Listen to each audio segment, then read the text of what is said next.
Most people don't realize how much of their daily behavior is driven by things they've never named, like old wounds and unprocessed experiences, stories they learned long before they had words for them, things that they believe about themselves. These types of unseen forces don't just affect emotions, they shape everything, like decisions, relationships, confidence, and even the way we pursue our goals. In today's conversation, we're talking about trauma and healing, not just as abstract concepts, but as real things that shape how we show up in our works, in our relationships, our faith, and even our future. So, especially if you're someone who feels stuck, burned out, or repeating the same patterns, no matter how hard you try, I really feel like this conversation will help a lot. My guest today, his name is Daxton Johnson. He lives in the space between some deeply human places. He works with people professionally as a mental health therapist. He walks closely with teenagers as a youth pastor, and he has experienced fertility, years of infertility, something that quietly reshapes identity, and that seriously messes the way you view yourself and the way you view the world in ways that a lot of people don't actually talk about or don't actually even recognize. We get into it, how big a deal unresolved trauma really is and how mindset actually affects healing and progress. We talk a lot about how men approach healing and how it's so different from women and how it is also as necessary as women's healing. And we also talk about what it looks like to start changing patterns that no longer serve you, whether that's in business, family, or life. This is one of those conversations that may challenge you a little bit, but I hope it does that in a way that creates clarity for you instead of shame and helps you move forward. I will go ahead and just read his bio. It says, my name is Daxton Johnson. I'm a husband to a beautiful wife, a father to a rambunctious, happy infant boy. I work part-time slash full-time, which I'm going to ask you about in a little bit, as a youth pastor with an amazing group of teenagers at my local church in Eagle Mountain called Redemption Hill Church. My main full-time job, though, is as a mental health clinical counselor slash therapist, where I work with people to help them heal from past traumas and overcome self-sabotaging life patterns. In my free time, I've written and self-published my first book detailing mine and my wife's 9-year infertility story, filled with hopeful encouragement to those suffering from infertility and to friends and family of those with infertility. Aside from that, I love a good book and a good cup of coffee. Okay, oh, sorry. Welcome, Daxon. Do you go by Dax? You can just go by Dax, right? Either or, yeah, Dex is fine. Okay. Okay, so that full-time, part-time, you'll have to explain what you mean by that. Yeah. So my full-time job that I do during the week, like during the work hours, is here in my therapy office. Um, Outside of my therapy office, though, a lot of my hours is consumed with talking with teenagers, doing our weekly, get-togethers, Bible studies, hangouts, chaos, making sure no teenage heads are going through walls, which super close a few times, but no ER visits yet, thankfully, in the 8 years that I've been the youth pastor there. So yeah, a lot of my free time is filled up with church stuff, teenagers, writing, family stuff. Yeah, that's awesome. The writing stuff, obviously, because I'm a writer myself. Yeah, that part excites me. And we'll get into your book, your infertility journey, especially towards the end of our interview. Because I'm like, I don't want to dive into that right off the bat. It's a bit of a sensitive subject, especially for me. So, um, how did you decide to be a mental health therapist? Oh man, well that's a loaded question to start off with first. Okay, sorry. Good. You are absolutely good. Like most men, I kind of grew up under the assumption of men don't have feelings, don't have emotions. You suck it up, you bottle it up, you shove it down, and you just move forward until you essentially have a heart attack from all the emotions that are built up, or that you explode on somebody, right? Um, but as I was getting more into church, more into my faith, started seeing the humanity of the mental health side and kind of making these connections of, if we really are created by an all-knowing, all-loving God, not only did he create us physically, but he created us spiritually and mentally. And that's a big portion that a lot of people miss sometimes. Right. So I kind of started diving into that aspect of, well, if God created me, created us to be mental beings, then what does that look like as far as, mental health? So that was the first part of it. The loaded question part of it that kind of sealed the deal for me, two parts, was first one, I wanted a way to have a career in full-time ministry But that just it was never in the cards with the church that we were helping start. There was just never a possibility. So for a while, I just kind of worked like construction type of jobs, warehouse jobs.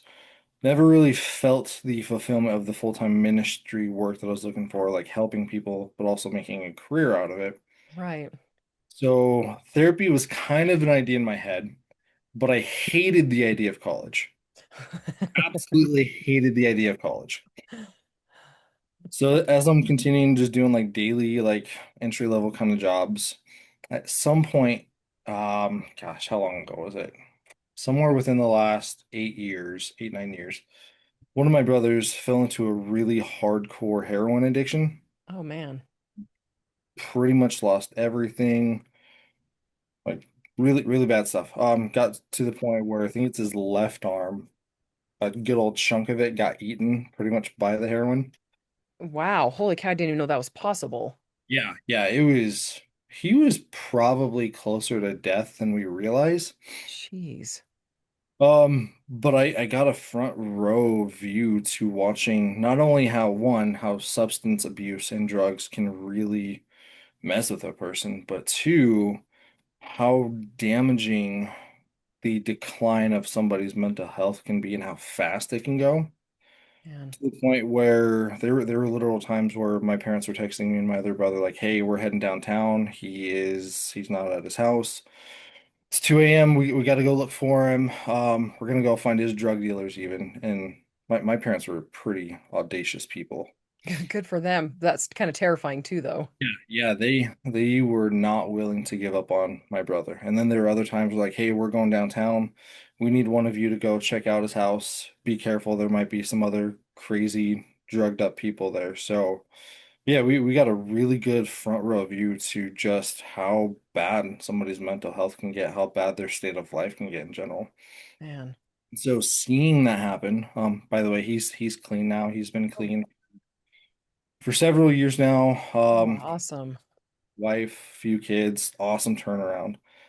But seeing the humanity lost in his mental health with the drug addiction and all that stuff just kind of clicked for me of this is how I can do ministry while still making a career out of it. This is how I can be part of helping people's stories the way that I feel called to.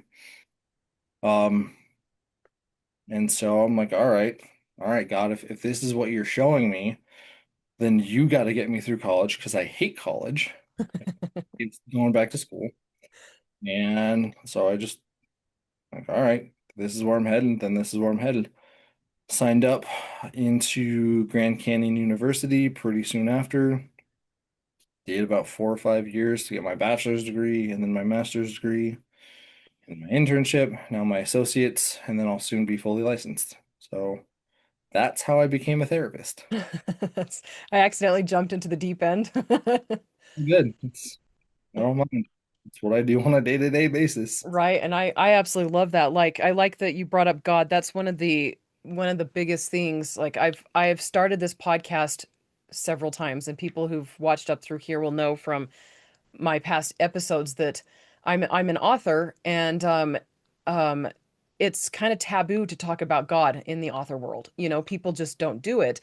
And so I never did it. And I felt like I was shutting off a major part of me just to appease people, and that, weren't even listening to my podcast. So I did have some that were, but I'm just like at this point with me restarting my episode, I absolutely refuse to hide something that's such a big part of who I am and such a big part of why I do what I do. And so I'm like, I've had two full episodes that are almost completely about God and our relationship with Him, and whether we believe Him when He says, "Ask and ye shall receive," and whether we believe Him when He says, "For unto God nothing is impossible," all of that stuff. And I'm really glad that you went there.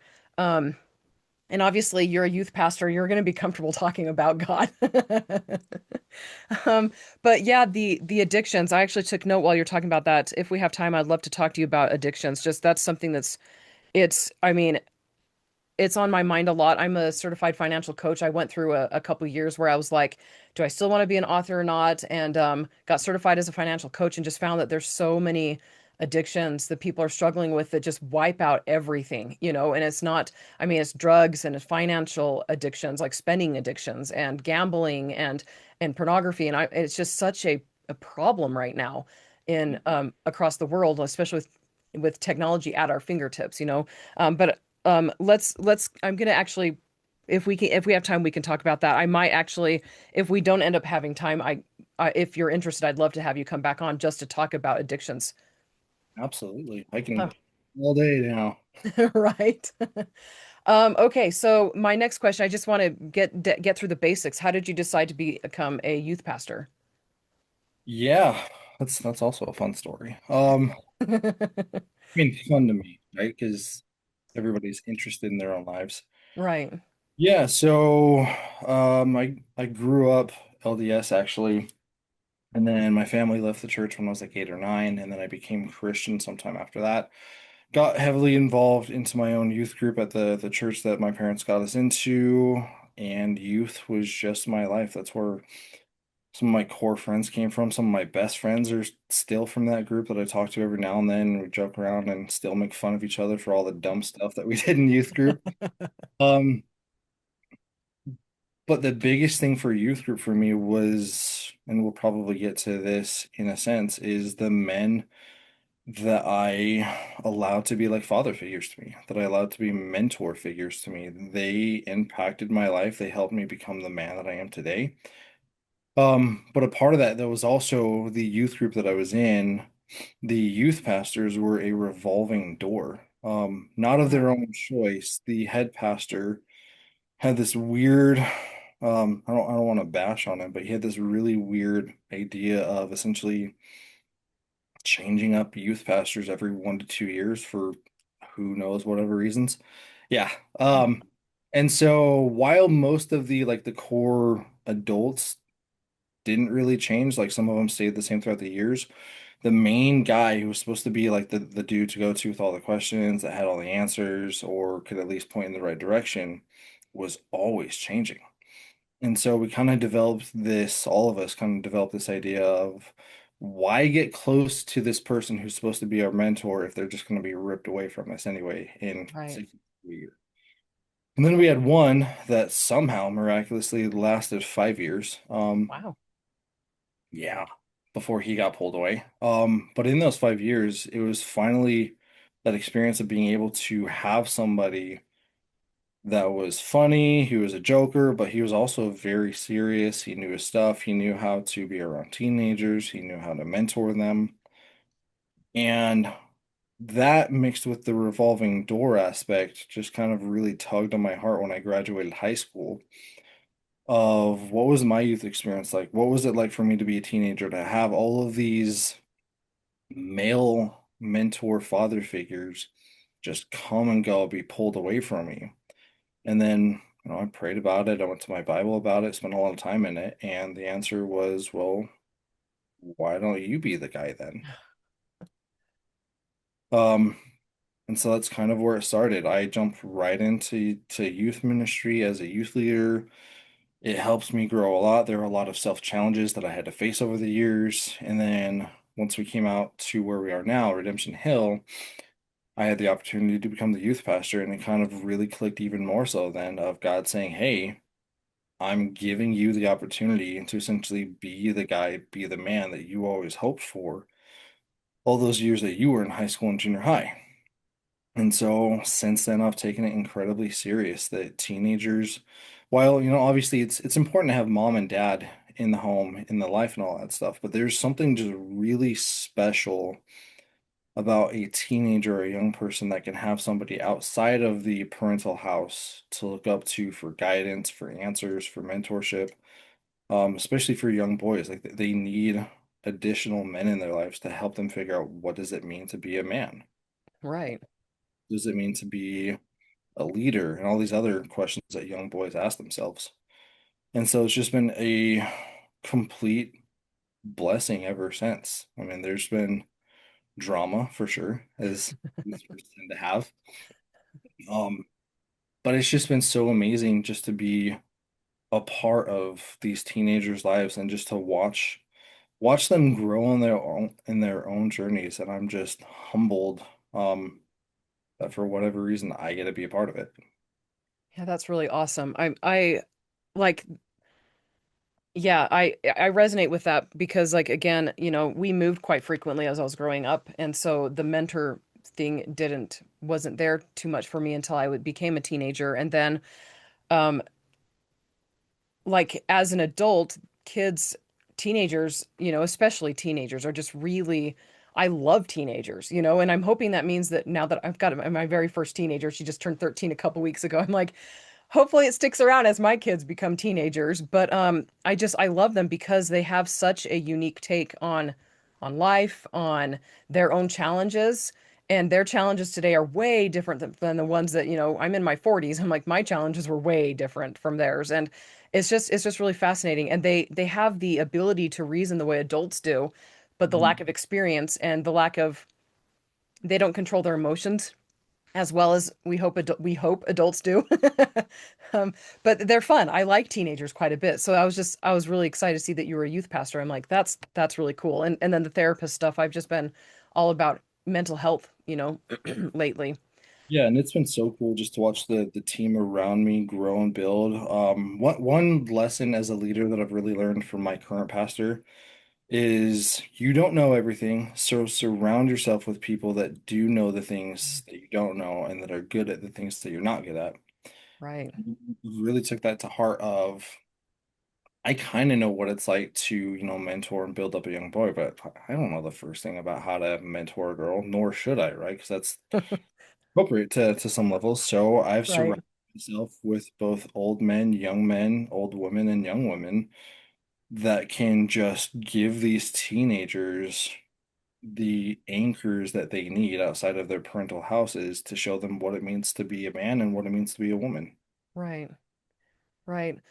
So as a youth pastor and as a clinical, or what do you call it, mental health clinical therapist or whatever, Yeah, there's so many different acronyms. right? Now, currently, for like the next week or two, I'm still what you would call an associate clinical mental health counselor. Okay. And by the time this episode airs, which will probably be in a couple weeks, a few weeks from now, um, you'll be licensed. That's the goal, yeah. Right. How often do you see a juxtaposition between you being a therapist and how you treat the youth in your youth groups? Yeah. When I first started as a therapist, and I'm like, yeah, I work with teenagers on a weekly basis. That'll be no problem to shift over. I've learned that they are two very different worlds. Um, I haven't quite figured out why that is, but Right. being a youth pastor to teenagers in the church sense is way different than being a therapist and a counselor to a teenager in the therapeutic office. Right. There's some pretty obvious differences there. But it's been a really weird transition where I thought I could just take this one singular skill set from being a youth pastor and just change it right over to a therapist. But it's not actually the case. I've actually had to learn like two different skill sets that are separate from each other. They share the same heart though. They share the same core of how can I help this person? How can I see them the way that God wants me to see them? Right. How can I enter into their hurt, their pain, their grief, whatever it is? How can I listen to their heart essentially? And how can I just be there for them? Right. Right. Yeah, that makes sense. And I'm sure there's like codes of ethics, you have to be really careful when it comes to how you treat the youth that aren't actually your clients. Yeah. Um, all those laws, those silly laws. Oh, and by the way, for those who are listening, you need to watch the video so you can see what Dax looks like because he's not what you expect from a mental therapist or a pastor. Yeah. It's Yeah. pretty cool. Lumberjack shirt, tattoos, some sort of golf cap hat thing. Yeah. And you were telling me when people meet you for the first time, they're like, you are not what I pictured. Yeah. Every now and then I'll throw on the usual stereotypical cardigan because they're comfy and it's super cold here sometimes, but definitely not your stereotypical looking therapist. Right. All right. So, So my listeners know that I talk about trauma and the importance of overcoming trauma, especially when it comes to success in life and success in business. And I'd love to hear your thoughts on that topic, basically how trauma could potentially be holding business owners back from finding true success. Yeah, I'll even give you like a very recent personal story to that matter. One, trauma, it's very far-reaching, especially on levels that we don't even realize.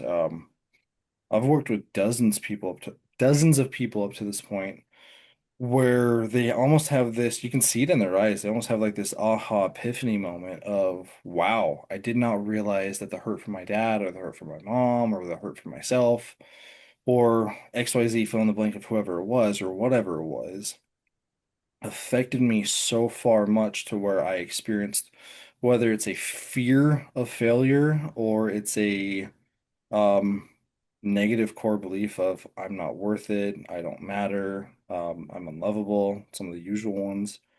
Right. Have those aha epiphany moments. It's like a light bulb that's been hanging around in the dark room finally turns on and everything just changes. So for me personally, I recently got trained in EMDR therapy. I love EMDR. Yeah, it's been pretty interesting to get into and learn about. But during the training, you have to do one half is lecture, the other half is practice. And during the practice section, you play as client, therapist, and observer. And going into the training, I was super skeptical about EMDR. Like it's usually people either fall into the camp of they love EMDR and they think it's amazing, or they fall into the camp of it's hogwash and it doesn't work. Right. I was somewhere in the middle, because I never really experienced it. And then when I was a client though, I'm like, all right, like I need to be open to this. If I'm gonna use this for my own clients, I gotta be open to this myself. And so going through the process of being a client myself for EMDR, it triggered and pulled up so much buried, not necessarily trauma, but definitely some buried grief Mm. I thought that I had dealt with from a childhood death from a cousin of mine. And I was like, wow, it was just a wave of all this emotion and buried stuff. And through that, as I was processing it with my therapist for the weekend, I just discovered all of these negative self-beliefs about myself that were in a sense kind of traumatic that for years I just carried with me and just ran with it. The idea of I don't matter, I'm not good enough, my life doesn't matter, like fill in the blank of all these different things. And as I took the time to then work through those and process through those and come to more positive, more real beliefs, reprocessing the memories, all that stuff, there's something that shifted in my mind that went, you can do this now. You can actually pursue success because there's been this mindset change in your head from I don't matter and it doesn't matter to I do matter and I can do this. Right. Um, so yeah, all that to say that trauma can definitely keep a person back from being able to achieve the success that they dream of succeeding or dream of achieving. Right.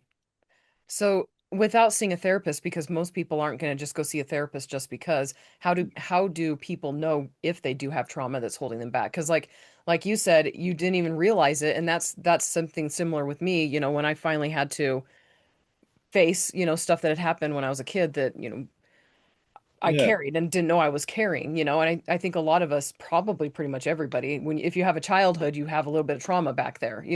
So yeah. how do people know?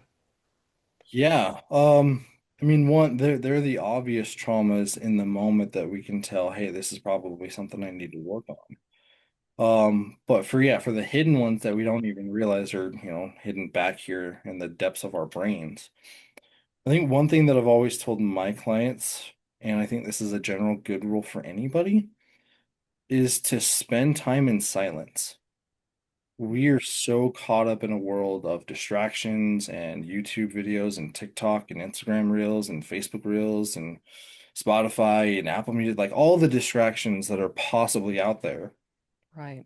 Well, when you actually, even just taking 30 minutes to an hour to just sit in silence and let your mind wander to where it needs to wander, there is so much potential for self-discovery that can happen. Right. But we don't want to do it though because it's uncomfortable. Right. And sometimes boring. That's one of the, I'm a go, go, go personality, and I've been making myself do silence every single day. And I'm like, I enjoy it, but then a part of me is like, not again. Yeah. Right? But where else are you going to be able to not only just listen to yourself, but kind of sort through things if there's Right. no distractions, right? Right. Right. So I really like that. that's probably my biggest, easiest therapy-free thing to give somebody, but it's whether or not they have the ability to sit in the uncomfortability of silence. Right. And then also there's that level of belief, if they're like, yeah, that won't do anything. I know I'm going to have some listeners that will feel that way, and what kind of like how would you talk to them? Yeah. One, jokingly, I'd say, hey, just try it anyways. Second one that I tell all of my clients, I do it myself from time to time, is journal. You'd be surprised at what comes up when you're just free, just writing. Right. Um, Maybe even give yourself some templates to follow. The other one would be coming from a faithful point of view, right, is pray. Right. Even if you're not a faith or religious person, there's still something about the idea of meditating or praying that can still put you into a self-discovery, self-explorative state of mind. Right. The other one that's also very uncomfortable but can have a lot of wisdom is finding the people that are closest to you in your life and asking them hard questions about yourself. Oh, like what? Like what kinds of hard questions? Because that's not something I've thought of before. Um, Something along the lines of, what is it that you feel from me when you're around me? What is it? If you could tell me anything about myself without any fear of retaliation or counter arguments or whatever, Hurt feelings. what is it that you would love to tell me about myself that you want me to know about myself? Questions along those lines. But once again, that's very uncomfortable. Right. Like, And then do you trust that the answers are honest answers and not trying to make you feel good? Because that's something that would worry me. yeah, absolutely. So it's a matter of, if you go that route, do you have people in your life that you can trust to give you those honest answers? Right. Not Right. only to give you the honest answers, but to give you the honest answers because they want the best for you. Right. Right. Yeah, I really like that. Yeah, and I'm glad you mentioned prayer and meditation. I mean, how many studies have been done that have shown that when people pray and spend time in prayer and meditation, they're happier, they're healthier, they're more at peace, they're better able to make decisions, move forward in their lives, they're more successful in general. I mean, there's a lot of evidence for prayer and meditation. Absolutely. Okay, so I would actually like to talk about mindset a bit. We kind of talked around it a little bit, but how much does a good mindset affect your like your patients, your clients, and even you yourself? I don't want to oversell and say everything, but I'm going to say everything. It affects everything. Thank you. That's my mindset as well. It affects everything.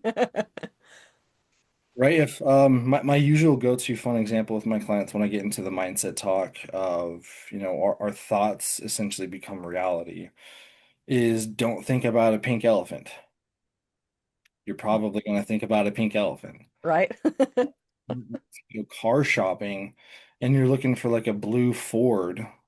Once you start getting out on the freeway, that's all you're going to see is blue Fords all over the place. Right. 'Cause that's what you're training your brain to look for. Right. The exact same thing with mindset. If you have a mindset of, oh my gosh, my life is horrible, everything always goes wrong for me, nothing ever goes right, and it's just always negative, negative, negative, then that's all you're ever going to see around you. Right. Whereas if you, and it's so, like, there's so many people that think it's such a cheesy thing of like, just be grateful, just be happy and all that stuff. Right? Because I mean, life still does happen. Right. Life sucks sometimes. Right.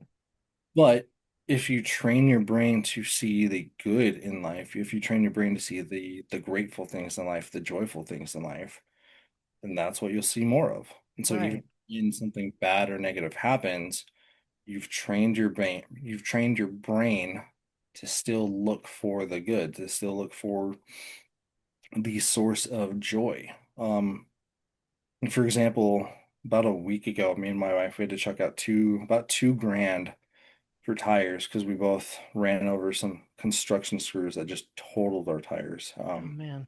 We put most of it on credit, which is another annoyance for a different day. But my initial mindset was, gosh, this sucks. Like seriously, it's the end of the year and I have to start the brand new year with this stupid bill and all this crap. And but then as I was driving to my office, I had this mindset change of, well, what if these brand new tires just saved you and your wife and your son's life? Right. What if you were driving with those bad tires and I don't know, you slipped on some ice or you slipped in the snow because they weren't good tires anymore and you got into a horrible crash? Right. Obviously, I would never know that now that I have the new tires, but that mindset changed the whole perspective of chucking out $2,000 for tires. Right. Now it's less of an annoyance and it's more of a, well, maybe that did save my family's life. Yeah. That's really awesome. And I like um one of the episodes I talked about God in was like, do you believe God or do you just believe in God? And the scripture says, as a man thinketh, or as he thinketh in his heart, so is he. And I'm like, it's pretty plain writing, like the way you think is what you're going to be. And if you think negative things, you're going to end up getting negative results. And if you like the gratitude, the last person I interviewed talked about gratitude too, which I'm like, I didn't plan that. But like the importance of seeing the things around you that are blessings, because God's God's going to give you more of what you've got. And if you're not showing a gratitude for what he's giving you, and like, why would he give you more? I mean, look at your kids. And if they're being little annoying kids that are just, not ever expressing gratitude, like it's a lot harder to want to give them things, but if they're grateful for what you've done, then, it's easier. It's easier. So, yeah. Yeah, absolutely. I mean, so many people think that the idea of, oh, just be grateful, just think gratitude, do a gratitude journal is so cheesy in nature. But honestly, it's one of the greatest things that you can do for your mind. If Right. you retrain your brain to look for the better things in life, it changes how you approach everything. It really does. It really does. And like gratitude, I mean, it removes entitlement, which Mhm. is not attractive to anybody. Nobody likes somebody who's entitled. And being gratitude, it just changes your whole countenance so that I mean, it makes life easier in some ways. Absolutely, it does. Just exactly like you said, right? You are what you think. Right. For years, if I thought I don't matter, I'm incapable, then I didn't matter and I was incapable. Right. But if that change happens and occurs to my life does matter and I am capable, well, then who's to say what I can or cannot do other than myself? Right. Right. And God, I mean, like how many promises are in the Bible about how like all things are possible to him him that believeth. God can do anything, and it's us that holds us back. Yeah, there's actually a really cool parable that I've rethought over this technically last year because it's January now. I've always taught growing up the parable about the mustard seed that if you have the faith of a mustard seed, you could do great things. And I'd always thought that like if you had even just the tiniest bit of faith that you could do all this cool stuff. That's not what that parable means. Looking into that more and more, the idea is that Jesus is saying if you have the faith of a mustard seed, then yes, you can do all these wonderful things. But when you look at the mustard seed, it doesn't stay a seed, right? It grows into this massive, huge budding tree that when it's fully grown, when its faith, when its life, when its maturity is fully developed, it is able to be a resting place for birds. It gives shade to the community nearby. It feeds the birds. It gives fruit for the community. Um, it's a source of many good things, like Right. shelter and protection of people. So there's this idea there that if you continue to grow in maturity and faith, however you want to put it, that you can come to this point of success where then you can become a shelter from the storm for people. And that's how you do great things. Yeah, I love that. I really love that. That's a great way to look at it because yeah, I mean mustard trees themselves are quite big and they have multiple purposes. They provide food, which I don't subsist off of mustard. I don't know many people who do, but like people love mustard and the shade, they provide an ecosystem for a lot of different creatures. Right. So, okay, so this actually leads well into my next question because you kind of talked about it already a little bit, but what tips do you have for people who want to change their mindset? Hmm. Yeah, like I already said before, a little bit journaling, writing, just kind of I'll put it in this word, allowing yourself to confront yourself. Ooh, I like that. Because it's something that a lot of people don't want to do. A lot of people don't want to look in the proverbial mirror and go, "Oh, that looks a little weird. I should probably do something about that. How long Right. has that tooth been hanging out there? Should probably go get that fixed." Um, but for people that want to change, change their mindset, they have to be willing to open up old wounds that need to be healed. They have to be willing to, for a matter of fact, humble themselves. Yeah. Yeah. Um, and say, what is it about me that needs to be changed? Right? Like you go into the Bible again.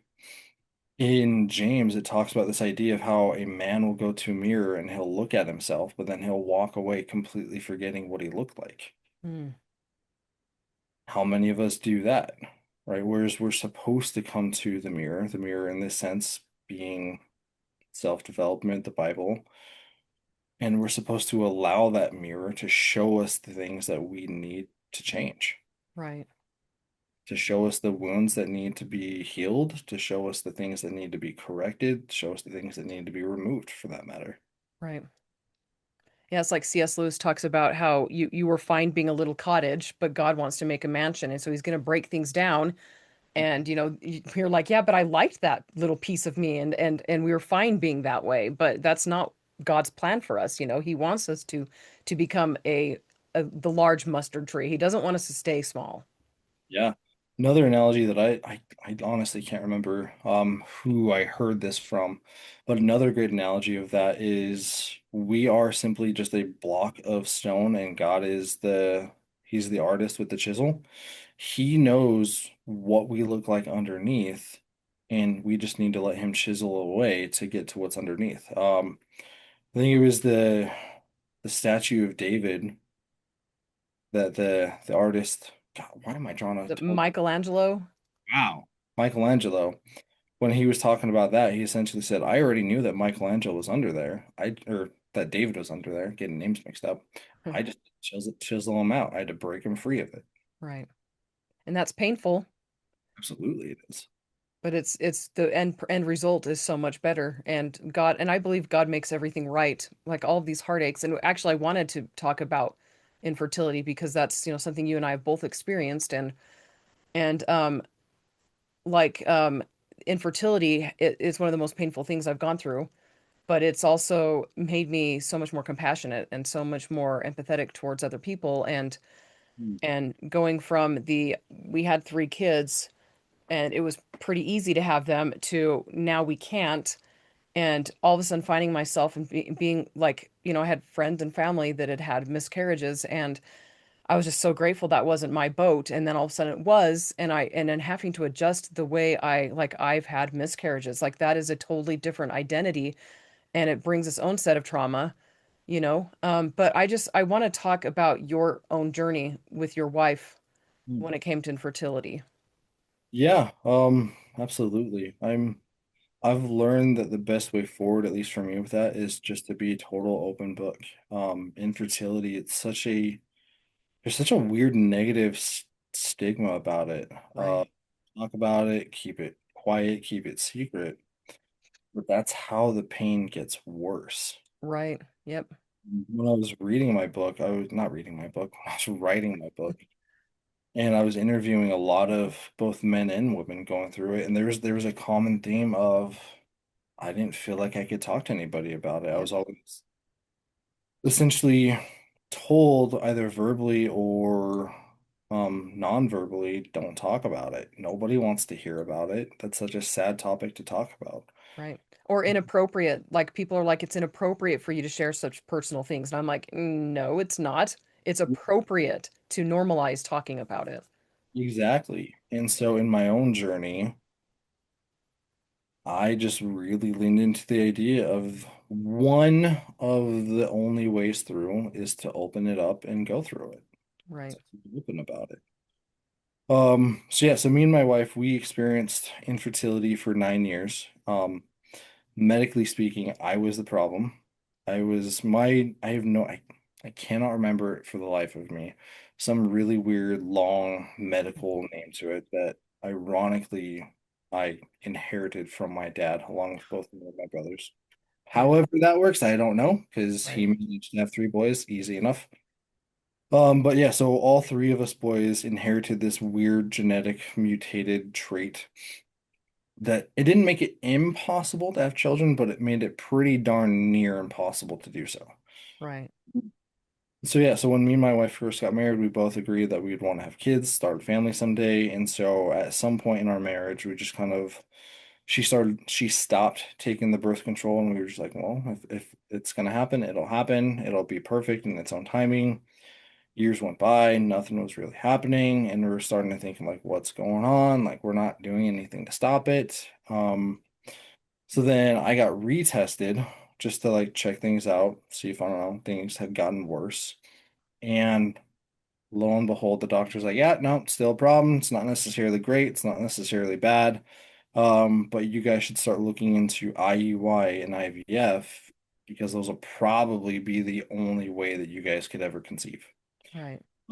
At the time, we were like dirt poor, definitely couldn't afford either of those options. Right.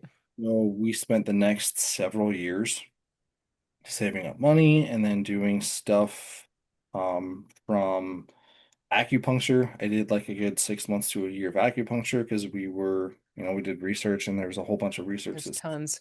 yeah, the acupuncture can help a male's fertility levels go up. So we did that for a while, went back to the doctor, didn't do anything. Um, did a whole bunch of other stuff, all the all the essential oils and all that fun stuff. Everything. We literally tried everything within reach to the point where we even got desperate enough, totally kind of a not really shameful at this point because like we've gotten over it, but like we were like, all right, screw it. There's one point where my brother and his now wife they have this rambunctious little girl that they got from a drunk incident. So like, screw it. Like we've tried everything else. Why not? Let's just get drunk and go for it. That thing. Surprise there, other than a horrible morning afterwards. Right. Um, but yeah, so then at that point we were probably, I think, 8 years into this mess, and it was just full of depressed moods, big fights, Mm. emotional separations at point.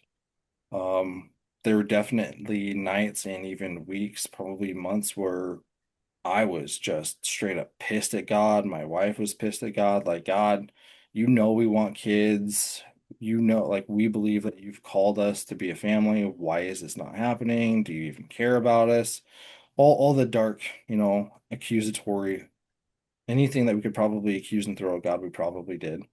But in those years, at the same time, our church family, they prayed over us constantly. We would have what we call prayer and fasting nights probably every 4 months where we would just get together as a church leadership and we'd spend the entire day fasting and then at the end of the night we'd come together and we'd spend probably 2 or 3 hours just praying over the church, praying over the community, praying over the individual needs of the team, one of those being me and my wife's infertility.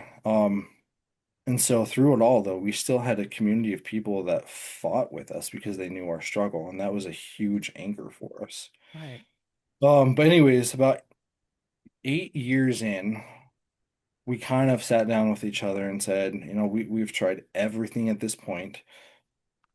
Some we believe God called us to do, some we believe we're straight up selfish. And what do you think we should do now? So we talked about it, prayed about it, and we both came to this crazy peaceful realization of let's just do nothing. Huh. Let's do nothing. Like we've tried so long and it's pushed us to the brink of sanity sometimes. Right. I think God is telling us to just do nothing for a year. And so from year 8 to year 9, we literally did nothing. We stopped researching, we stopped talking with doctors. We still talked about it with friends and were prayed over with friends and all that stuff, but we didn't actively do anything to conceive. Right. In year 9 came, and without going too much into detail for the sake of anonymity on some other people's parts, God blessed us immensely with the ability to seek IVF. Wow. Gosh. Wow, that's not what I was expecting you to say at all. Yeah, no, it was literally there was nothing that we could do of ourselves to get pregnant. Right. It wasn't like just we woke up one day and she's like, "Hey, I'm pregnant." Like there's literally nothing that we could do of ourselves, of our own power, of our own means to conceive and have a child. Right. And at the end of year 8 into year 9, God showed up and said, "Now it's my time to shine. Now it's my time to work and show you that this is something that I can do." Right. Um, I think a big lesson of that was that we quite literally had to let ourselves go and let ourselves not be part of the equation. And then God showed up and he did something that we could not do ourselves. And he blessed us with the ability to do IVF. Wow. Um, and so we had conversations about that, and my wife was a little hesitant at first, like, well, maybe we should wait a little bit longer. Like, you crazy? Like, God just gave us to like, let's go for it now. Right. This is the timing. Right. She's like, all right, great, let's do it. So we met up with a doctor up at the University of Utah who is an amazing man, definitely part of our story. And we went for it. We ended up getting 6 viable embryos, our Wow. Very nice. and we lost 2 during the cryo freeze. And I call Right. those as their embryos. I believe that embryos are human beings. So Right. we 2 in what I call a cryo miscarriage. Right. And then we got pregnant on the third one, and my wife was pregnant for 6 weeks. And those were the greatest 6 weeks of our life that we've ever had in 9 years. It felt like I don't know how to put it. It felt like we were living under a boulder that was not our choice and that somebody finally lifted off of us. And at the end of those 6 weeks, my wife knew something was wrong. Oh no. Yeah. And then we rushed to the emergency room to where the doctor confirmed that she had had a miscarriage. Oh man. And it was as if all of the hope that we had built up over 9 years was just ripped from us. We mourned, we grieved, we cried. But we knew that we had 3 other babies that God had still given to us. And we didn't want the loss of the first 3 to overcome and overshadow the other 3 babies that God had given us. Right. And so we prayed about it and we said, let's take a few months just to kind of process this one, to grieve this one. It wasn't at the point where we knew if the baby was a boy or girl. Right. So a few months went by and we tried again. And as anybody would be in the situation, we were very hesitant, but we're like, all right, God, like you gave us these babies. We're going to trust them with you. And during the time of the miscarriage, during those 3 months is when I wrote my book, or at least when I started writing my book. I don't know why I keep wanting to say read. That's when I started writing my book. And at first it was just a genuine desire to just journal and kind of process my own grief in the way that I knew best how. Right. Somewhere along the process, it turned into this book where I had this thought in my mind of God saying, you know what, I'm going to use this book. Even if it only helps one person, you need to write this book. Hmm. This is while it's your story, this could be used to help somebody else in infertility. So then it became this very long, several month journey of through my own grief, but also through the grief of others that I interviewed and through the grief of infertility through the Bible. And there were a lot of amazing lessons that I learned, a lot of amazing principles that I've since applied to my life that both me and my wife have. And then in the meantime, while I was writing and finishing my book, we got pregnant again. And this time it was a success. Oh, good. 8 month boy, and he is the happiest boy ever. He loves to clap, he loves to roll, and he loves to blow raspberries like a pro. And you have two embryos left, right? Yeah, so we have two embryos left. Our doctor has highly suggested that we go for twins this time. Yeah. So we're hoping to do that transfer within the next year or two. Nice. Nice. No, that's really, really, really exciting.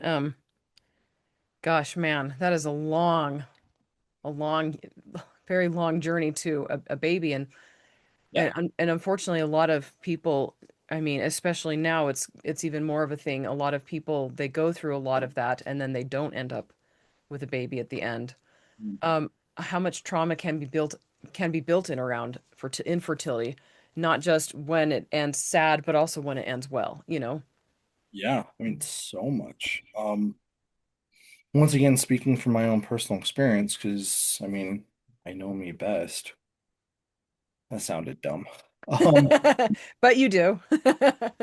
um, like the effects, the negative effects of even a successful IVF transfer and all that stuff, I am incredibly anxious and incredibly overprotective of my child with anything.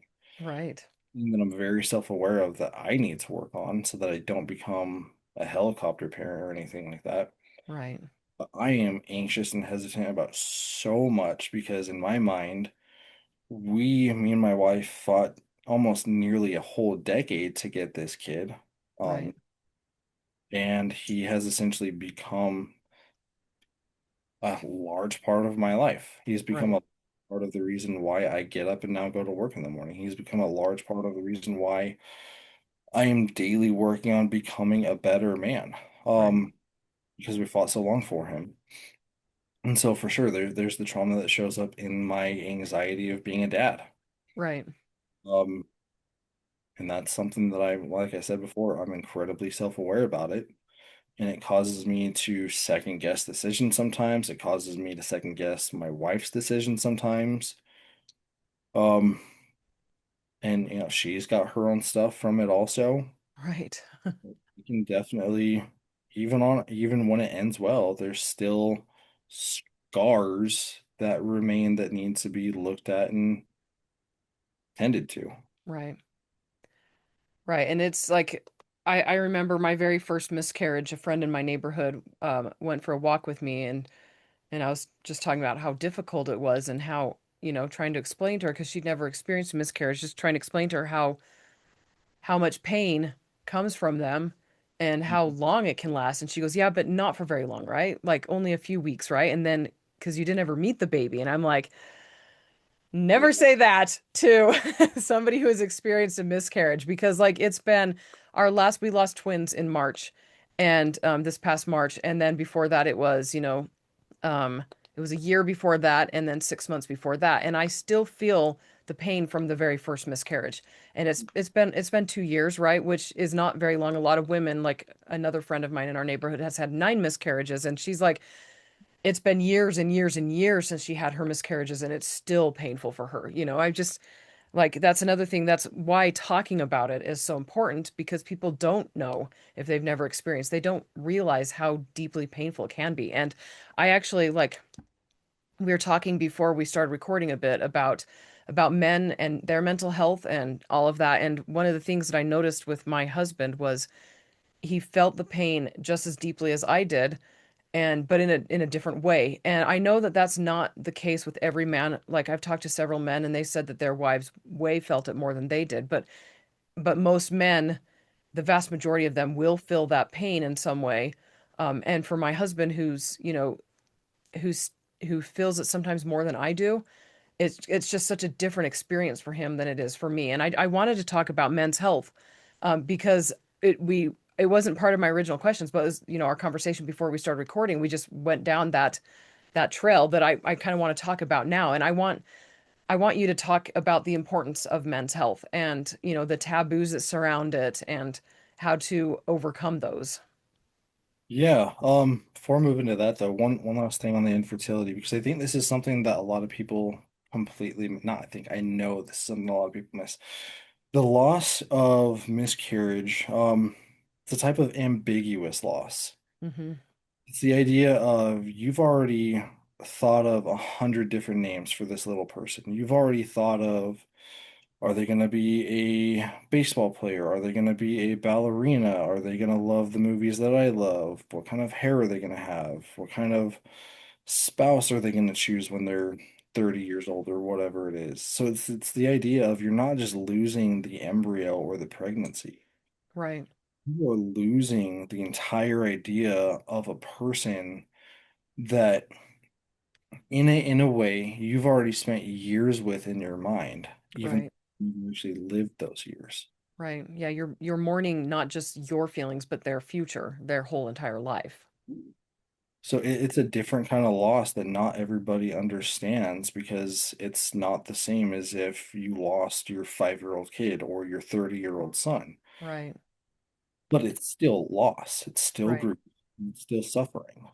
right, Um, so I just want to put that out there. right, right. As far as men's health go, yeah, men are honestly some of the trickier people to work with. Um, myself included, I grew up along the same lines that probably 98% of men did of shut up, suck it up, buttercup, Mm. stuff your feelings down, rub some dirt in it, essentially. Stop your crying or I'll give you something stuff to cry about. Right, And I feel like my parents are horrible because they weren't. They're awesome people. right, But there's just that stigma that if you're a boy, that if you're a man, feelings don't matter. right, You go to work, you pay the bills, you go home, you eat dinner, you go to sleep. But there's a lot of wounds that men carry that they just don't want to talk about because once again, to talk about it means you're weak, means you're vulnerable. right, Men don't want to be perceived as weak. But opening up the wounds and letting them heal is exactly what needs to be done. right, It's just a matter of finding the right way to do it with a man. right. And 'Cause, that usually revolves around sitting and talking and braiding each other's hair. yeah, if I tried braiding some of the guys' hairs that I'd work with, they'd probably punch me straight in my mouth. And they probably should if you tried it.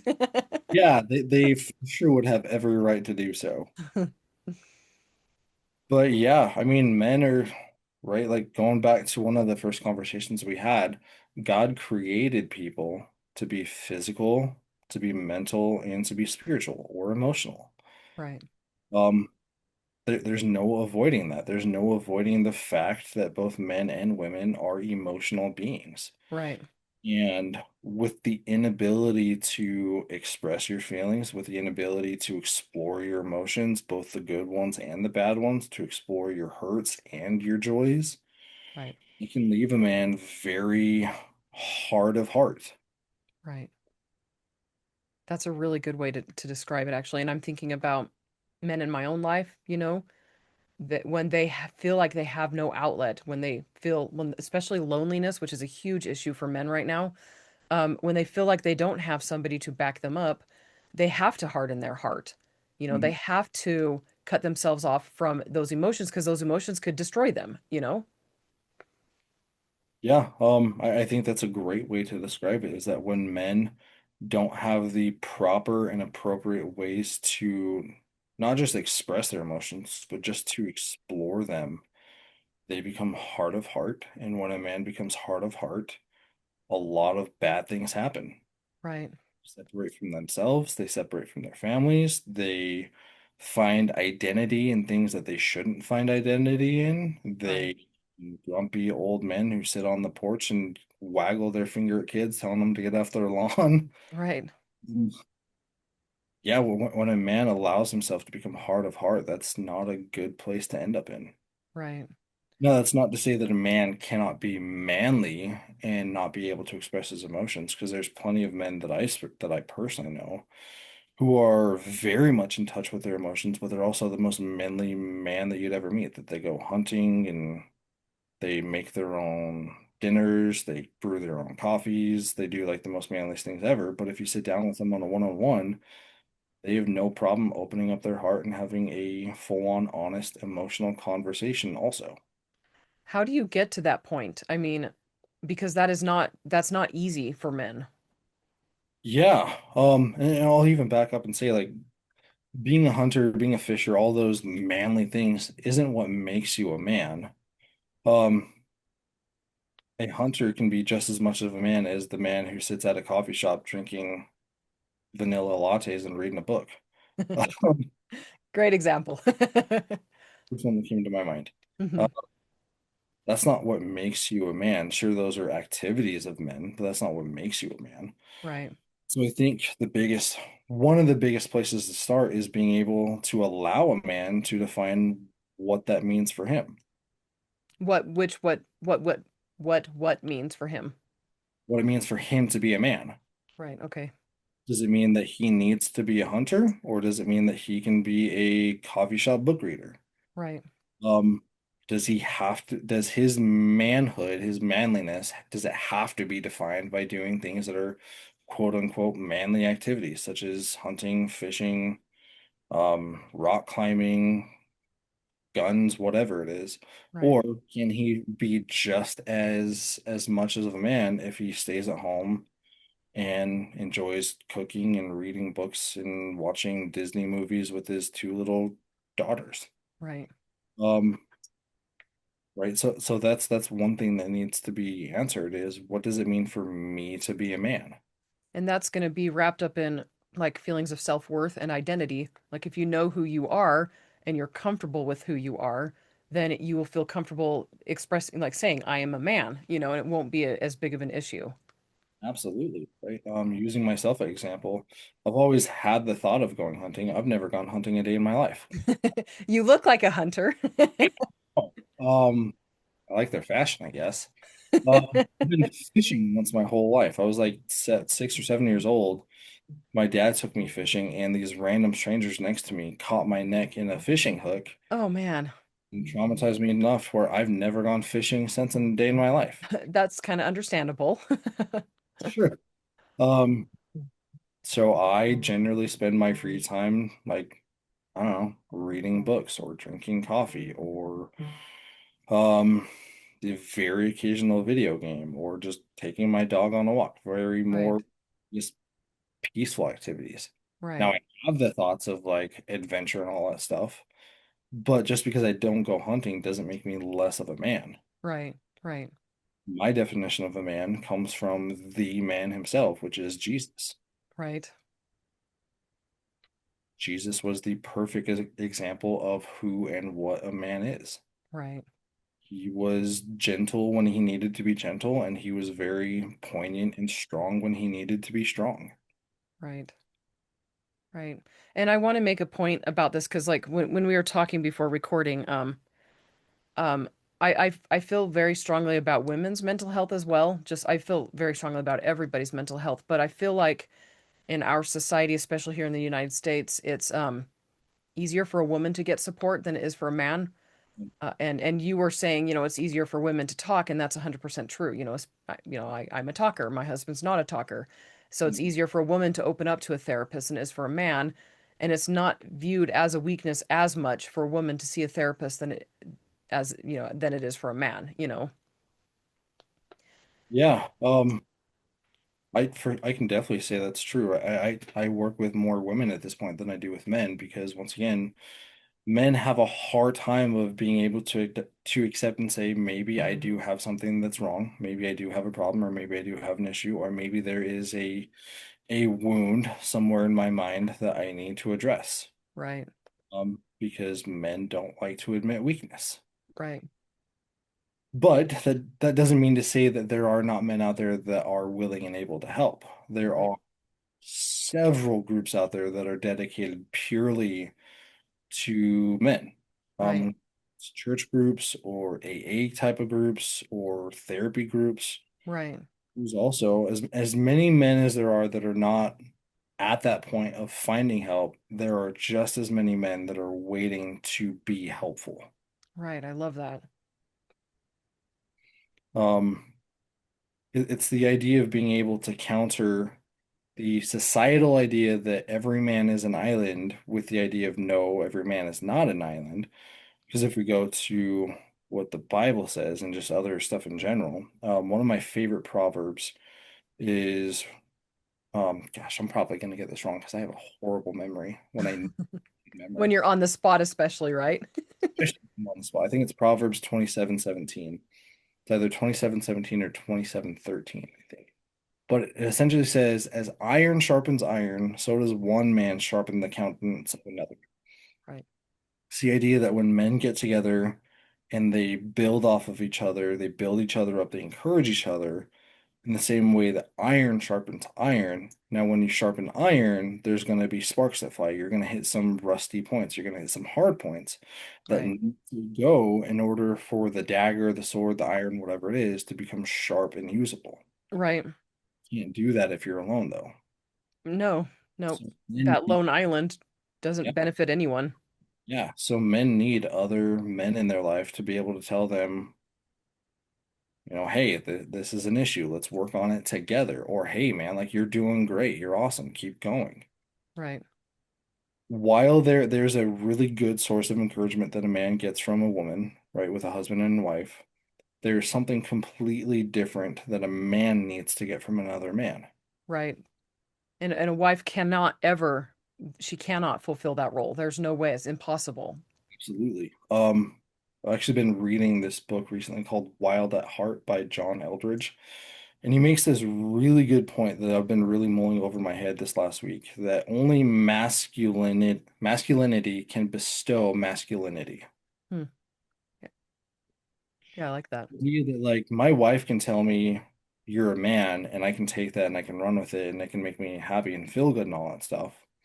But it's a whole other level of experience if the mentors in my life or if my father in my life sits me down and says, "Hey Dax, you're a man." That hits differently. It Right. means differently on different levels. Right. I That's really like that. We've kind of gone a little bit over. I'm glad that you've been okay to you didn't just say, we're done, time." But I wanted to go back to to finding success, and just kind of end with one last question, where if if your past self were to listen to this episode, what advice would you give yourself, especially when it comes to finding success and reaching goals? Yeah, you mind repeating that so I can kind of just mull it over for a second? No, that's totally fine. It's a longer question too.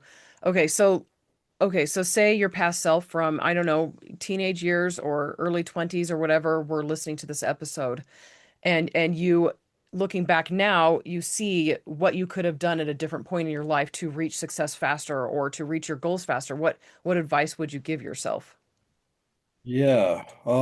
I don't know if it's advice more so as just the affirmations that I personally needed to hear that I didn't hear till recently in my own mind world. Right. It's that you matter and you're capable. Mm, Um, Advice is always good. Like strategies and tips and tools are always great. right. Once again, if that mindset isn't there to believe in yourself and to have the capability for yourself, Right. all the tips and tools and tricks in the world, it doesn't matter unless you have the ability to believe in yourself to do it. Right. Yeah, it doesn't matter. Everything starts with your self-worth. Like if you don't actually believe you're capable or believe that you have everything inside of you to create the life you want, Yeah. you could have somebody give you even a lot of money and you still wouldn't Mhm. create the life that you want. Yeah, absolutely.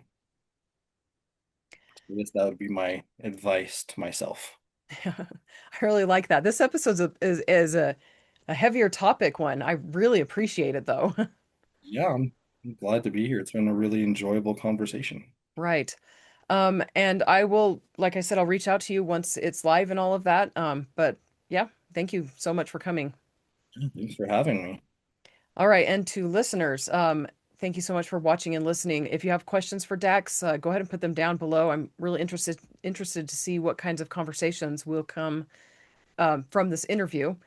And thank you guys again for watching and hit the like, the subscribe button, all that usual stuff. Make sure you're subscribed so that you can, catch all the future episodes. And I will talk to you all later. Bye.